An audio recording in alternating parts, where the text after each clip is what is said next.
নমস্কার, আমি শর্মিষ্ঠা। আমার আরেকটি ভিডিওতে আপনাদের অনেক অনেক ওয়েলকাম জানাচ্ছি।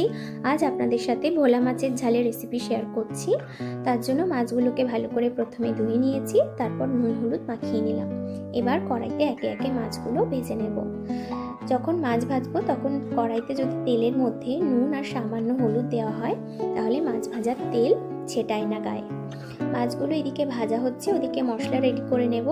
আজকে আমি ভোলা মাছের ঝালে মশলা দিচ্ছি বেশ কিছুটা ধনেপাতা, 3-4টে কাঁচা লঙ্কা, সামান্য পোস্ত আর সাদা তিল।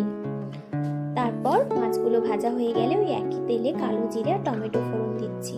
টমেটো ফোড়ন দেওয়া হয়ে গেলে বেটে রাখা মশলাটা দিয়ে দেবো, আর দিচ্ছি স্বাদ মতো নুন আর সামান্য চিনি। মশলা থেকে তেল বেরিয়ে গেলে ভাজা মাছগুলো দিয়ে ফুটিয়ে নিলেই কিন্তু ভোলা মাছের ঝাল একদম রেডি। এবার গরম গরম ভাতের সাথে সার্ভ করুন। পুরো ভিডিওটা যদি ভালো লাগে অবশ্যই একটা লাইক করে দেবেন। Thanks for watching. বাই।